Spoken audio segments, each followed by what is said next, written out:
Il y aura beaucoup de monde sur les routes, levez le pied donc, d'autant que les contrôles de police ou de gendarmerie vont se multiplier. Pour savoir exactement où se trouvent les radars, certains conducteurs ont installé dans leur véhicule des avertisseurs. Contrairement aux détecteurs, ils sont légaux et vous allez le voir, c'est très efficace. Les bases de données sont remises à jour quasiment à la minute près. Diego Garcia, Frédéric Faure. C'est presque un boîtier magique pour certains automobilistes.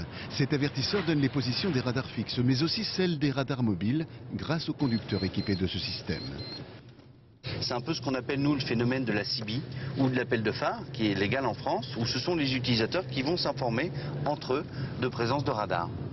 Alors là, on passe devant une zone de radar déclarée par un utilisateur à 17h20.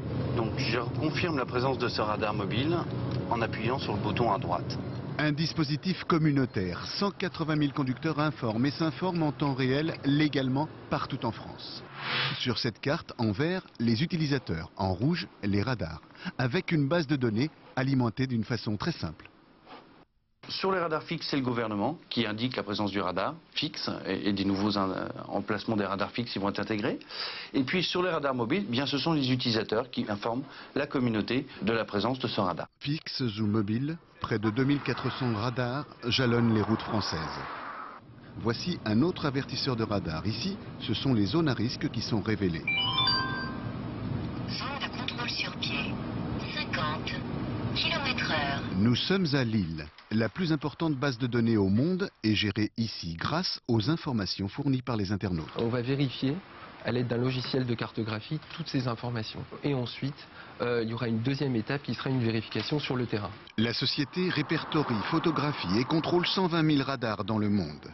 Exemple, cette route en Belgique est normalement limitée à 90 km/h. Or, selon un internaute, le radar se déclencherait dès 70 km/h. Problème.